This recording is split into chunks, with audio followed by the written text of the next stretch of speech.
Samuel Crenshaw. The name of my fraternity is the... I am DeMarco Morgan, a proud member of Kappa Alpha Psi Fraternity Incorporated. My name is Chesley McNeil. My name is Samuel Crenshaw. The name of my fraternity is the Omega Psi Phi Fraternity Incorporated. And we do like this. I do!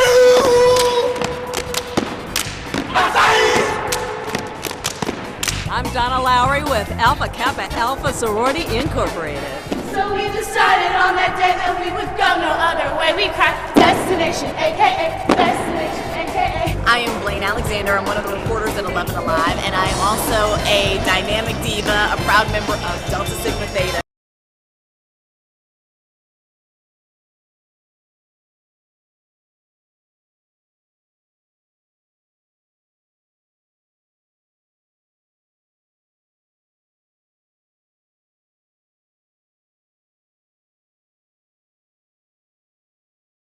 Dynamic diva, a proud member of Delta Sigma Theta Sorority Incorporated.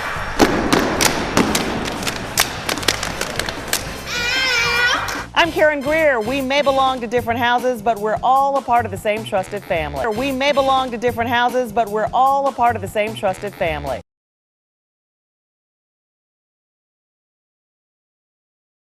11 Alive.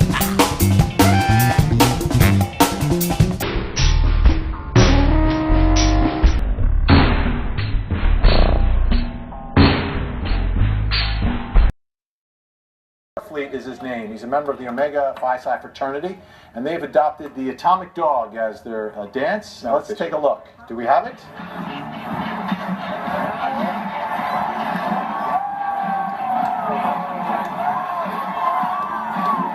Turning on the crowd. Even though Michigan's 3 and 4, the crowd loves this guy. Yeah, but we have a member of the Omega Psi Phi. I've seen that dance. Yeah, it kind of looked like Chesley. I've seen you do No, that I dance, have right? tried to do it badly. Can you? Do we have some music? Do a little. Yeah, do we have some music? Let me tell you something. Every Omega man, if they hear that song, they can't help themselves.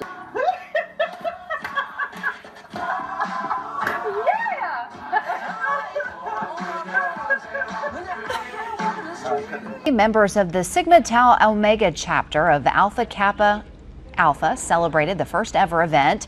They gave away nearly $30,000 in scholarships and donations to organizations like the American Heart Association, American Cancer Society, and Habitat for Humanity.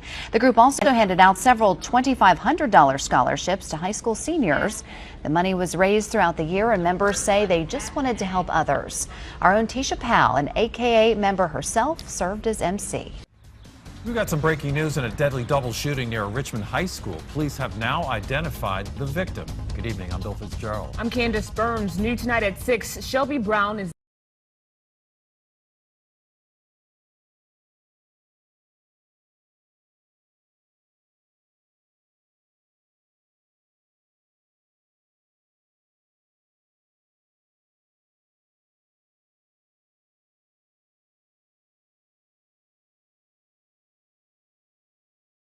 It all happened in Delaware County today. Good afternoon. I'm Chris May. I'm Jessica Dean. Right now, a manhunt is underway for the girl's abductor.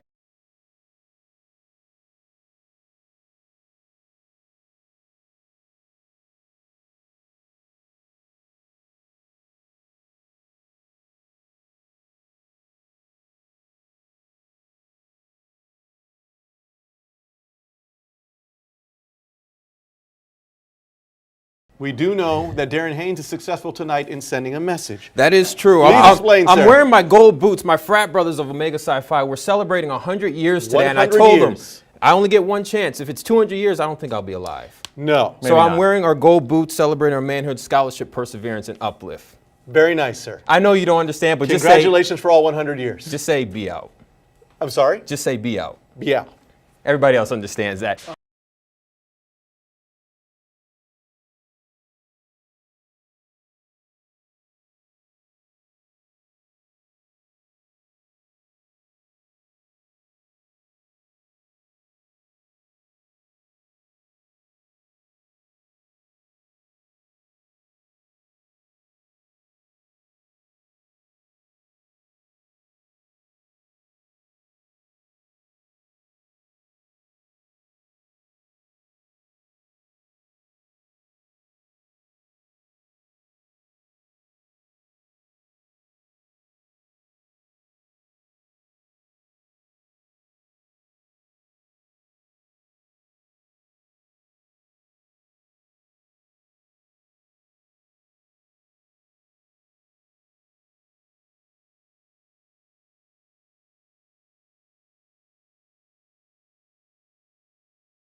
This is one of the powerful ways that conversational hypnosis and NLP creates powerful changes in people.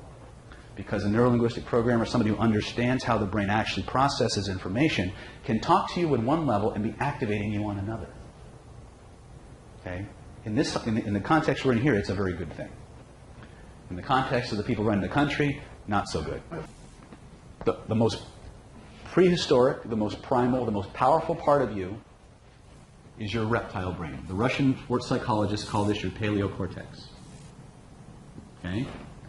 It is the part of you that works in primal drives. Food, family, fighting, fleeing, fornicating. Okay? It's the part of you that works in terms of primal drives. It's driving the bus. This is why every now and then you'll hear me make an off-color remark. It's not just because I want to be vulgar. It's because every time I stimulate the reptile brain, I get 20 more minutes of attention. And I need your attention. I need you to understand this, okay?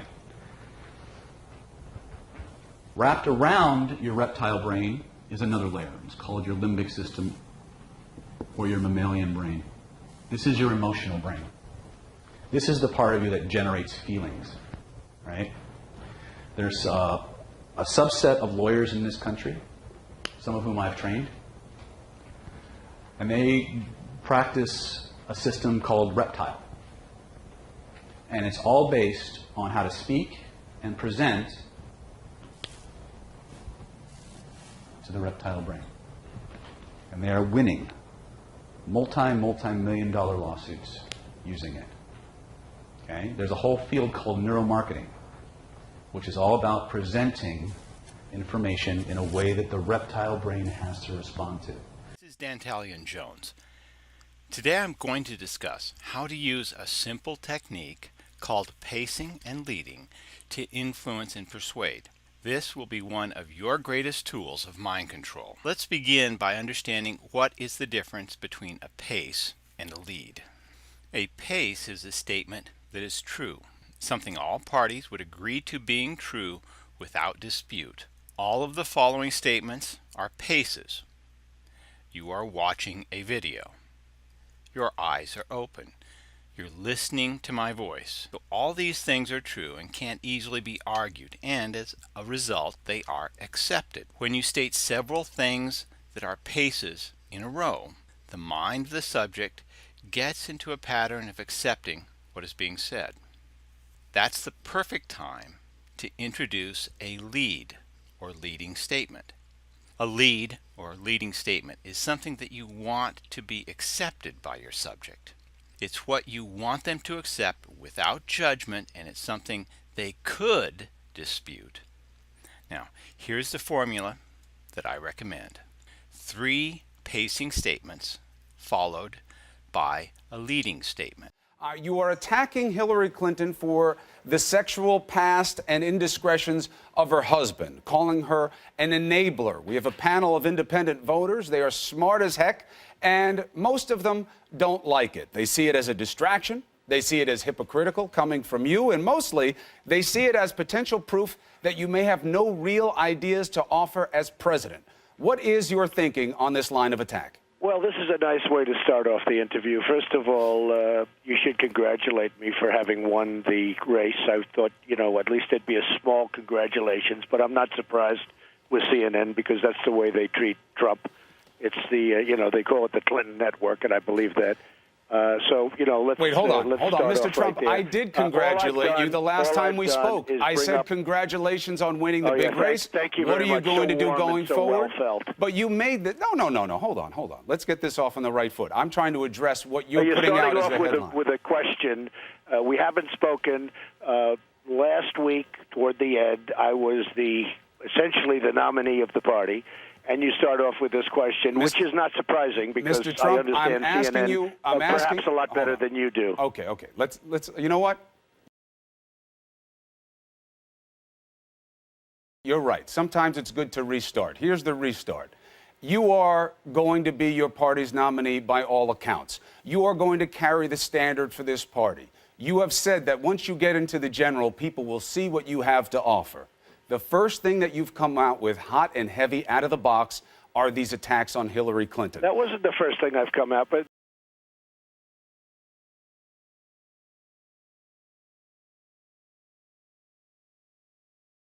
you are going to be your party's nominee by all accounts. You are going to carry the standard for this party. You have said that once you get into the general, people will see what you have to offer.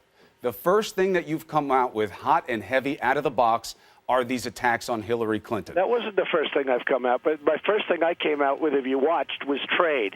We're making horrible trade deals. We're losing our jobs. We're losing our manufacturing. It's trade.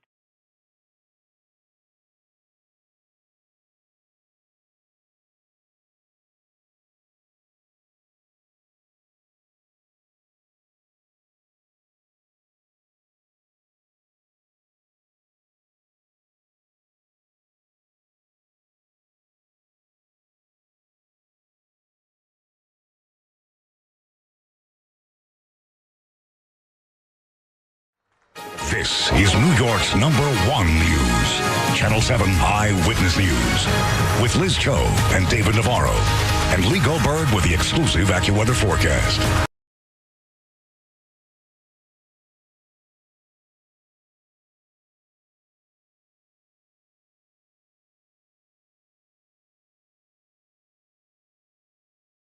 Now, Eyewitness News, first at 4.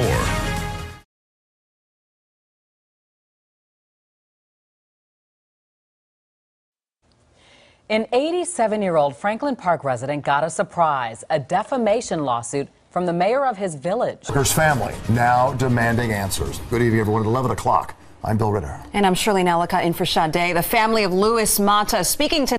Tonight, 20-year-old Zachary Hayes remains in police custody at a hospital in Madison, Wisconsin. He is charged with Chakowski's murder. Live in the newsroom, Audrina Begas, CBS 2 News. Interesting to see, and it's nice. Another nice feeling day. Another nice feeling day. All right, sounds good to me. Following a developing story in Manhattan, the search continues for a Columbia University student who's been missing for more than a week. Her family is coming together in a desperate attempt to find her. CBS 2's Magdalena Doris is live in Morningside Heights this morning with the latest. Magdalena. Good evening, I'm Cindy Hsu. A priest says it felt like a nightmare racing to the church as the intense fire destroyed more than a century of history in just a few hours. CBS 2's Brian Coneybear joins us live from Chelsea with more on this breaking news. Brian? Eyewitness News reporter Lucy Yang on the scene with breaking details. Lucy. Back here in our era, Mayor de Blasio is speaking for the first time today since federal and state prosecutors subpoenaed some of his top aides and advisors in a growing fundraising scandal. Only on CBS 2, a 12-year-old girl who's in the hospital is bringing out the softer side of a local fraternity house. CBS 2's Christine Lazar shows us how the college guys are helping to make her stay a little brighter. Storm punch this week. The latest system is lingering, sweeping in colder temperatures and getting local washes and riverbeds flowing. Shooting and killing that officer is also hospitalized tonight. That's where Fox 4's Mary Pulley is live right now with more on the investigation underway in the Kansas City, Missouri area. Mary? Yeah, Phil, and as you know, this comes as folks are rushing home during rush hour, making for some very inconvenient detours. Good evening, everyone. I'm Calvin Hughes. And I'm Janine Stanwood in for Lori Jennings. Local 10 News at 5 starts right now. And we're now hearing from other people who know the baby's mother and the circumstances leading up to her death. Local 10's Nikki Mohan live in Northwest Miami-Dade with more. Nikki.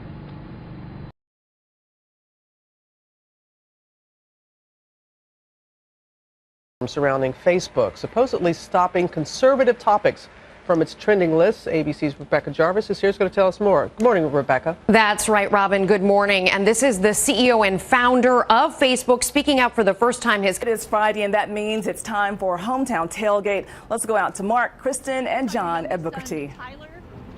Hi there, Kim. She already started we were on there. We'll see Alexis's beautiful face in front of what we call the green screen. Yes, hopefully. Thank you for trusting Cairo 7 News. We'll see you the next time news breaks, and today at noon. Good morning. Just after 9 on this Saturday, March 26th, I'm Brittany McGraw. And I'm meteorologist Kevin Benson. Thanks for tuning in to Channel 11. You seem to stay angry for months. Yeah. Was that real or was that strategy? Well, I'm a real person. I don't say, oh, gee, I'm angry tonight, but tomorrow you're my best friend. See, I do have a theory that, when somebody does it, and this could happen again with us. I mean, it could be even doing this particular interview. I have great respect for you that you were able to call me and say, let's get together and let's talk. To me, I would not have done that.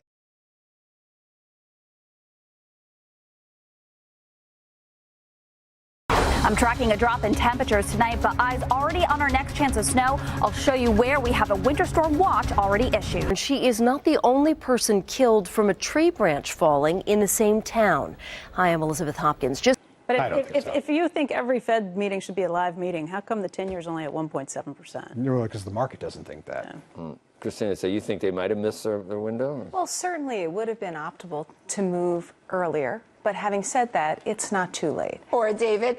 However, even if you can explain those numbers to someone like Bill Gross, we're still dangerously on the precipice here of collapse. New tonight, police say they believe the search for this missing woman has ended in a gruesome way. Investigators say they think someone spread Patsy Hudson's remains throughout Richland County.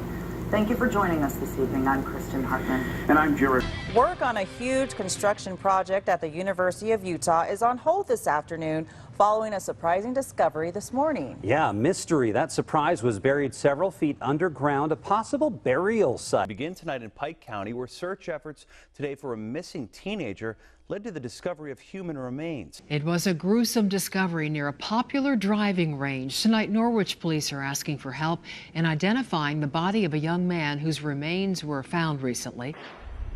Well, I can tell you that a man's body was found around 6 o'clock, and I can tell you there is still a criminal investigation underway right now. We are at the corner of Kenwick Circle and Oxford Road, right in front of the Seminole County Library.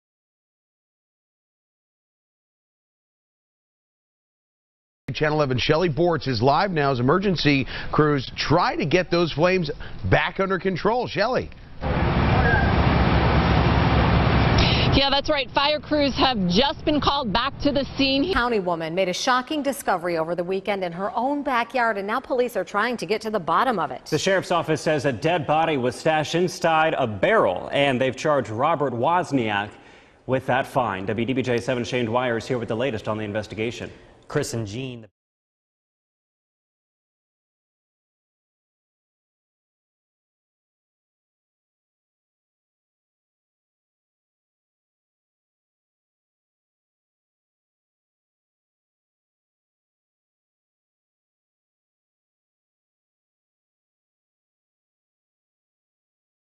If you take the time to watch the hands of people on the news, in movies, on documentaries, on TV shows, etc., you will notice that they very subtly do these following hand signals. In particular, you will see the krona, which is where the index finger and the little finger are sticking out. Hello. Hello there, I'm Aaron Aid, this is Boom Bust, and these are the stories that we're tracking for you today. When someone does that signal, the krona, it is a sign of the horned disc. This is a satanic, Masonic symbol. It is a secret hand signal. Like the book of Proverbs says, that he who signals with the fingers is planning evil. Now let's look at the hand signals. The hand signal on the right hand is doing a symbol which was done by the Nazis and also by Winston Churchill. Those of you who thought that Winston Churchill was a hero, well, I'm sorry, it doesn't appear that he was so, because there is a worldwide conspiracy run by the Masons, and these hand signals are what they use to communicate. Hello there, I'm Aaron Aid, this is Boom Bust, and these are the stories that we're tracking for you today. Now, this sign here is the sign of the horned disc. It's a satanic sign. So therefore, again, this cannot possibly be Jesus Christ. There's this sign is also at the top of Alexandra Palace on the female angel. And as you know, female angels do not exist. They are Nephilim. They are an abomination. And here you have Jesus Christ, allegedly Jesus Christ, doing the same sign as an abomination.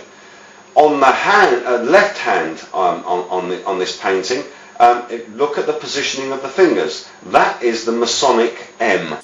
And we're back with more from economist Paul Craig Roberts. Now, in the second half of our discussion, I spoke with Roberts about gold, both physical and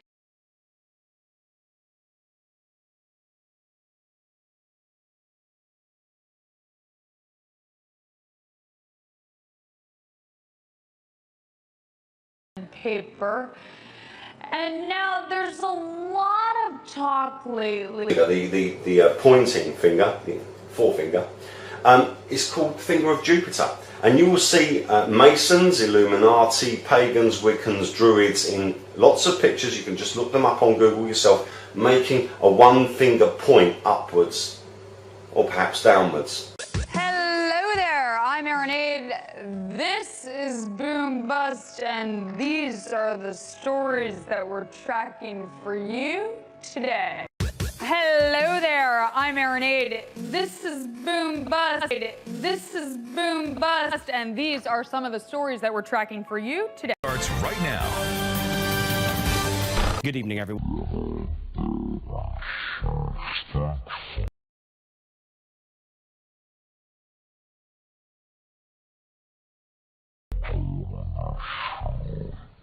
His fate to a 3-judge panel, but under oath, Jenkins says his body might have committed these murders, but he says he simply cannot remember them. Now, leaving court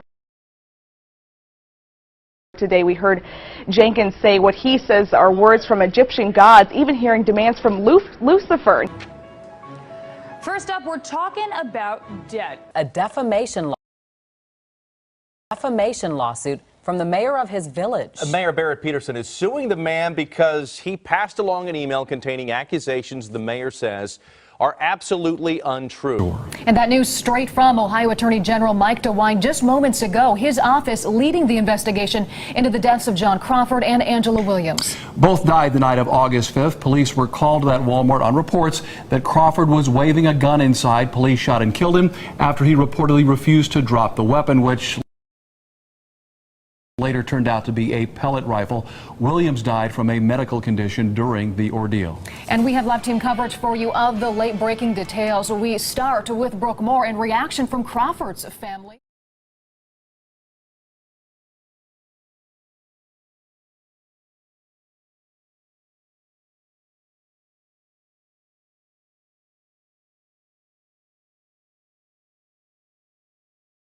Combined, the officers who shot the suspect have nearly 40 years of experience. President Obama joins the world in mourning the death of Prince. The president called him, quote, one of the most gifted and prolific musicians of our time. CBS 2's Jill Nicolini looks back at the career of a music legend. Rivers died this afternoon, surrounded by family and friends at Mount Sinai Hospital. She was rushed there last Thursday after going into cardiac arrest. Her throat. Good morning. Officers recovered bags of heroin and arrested 4 people overnight, all of whom had possession charges in the past. The NYPD told us it is investigating whether there is any connection between the 4 people and the drugs found at Hoffman's apartment. I just want to play this for you off of my phone. Like I said, it just came in. I'm going to play it for you twice, and you're going to have to possibly turn up your volume to listen. So let's try it first.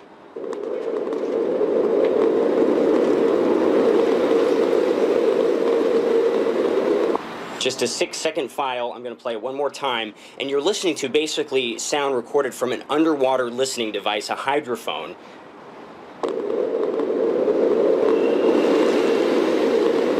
I've been telling you for 2 years that Islamic extremists are determined to kill you, and telling you for months that ISIS is coming for you. There's this one officer that you saw with me who is physically pushing people, the one here to the left with the gray hair, this officer right here, physically pushing people out of the way, one of the older officers. CNN's Don Lemon is joining us now live from Ferguson. What's the mood like, Ferguson? What's the mood like there, Don? Okay. I think we're about to be arrested because we're standing on the sidewalk and you said you want to... Move out of the way, sir! Move! I'm not going to resist a police officer, so I'm being pushed back by the police officer. You can see this is exactly what the citizens have been dealing with. What the citizens have been dealing with. What the citizens have been dealing with. So, we're going to... Anyway. Now you see why people are so upset here.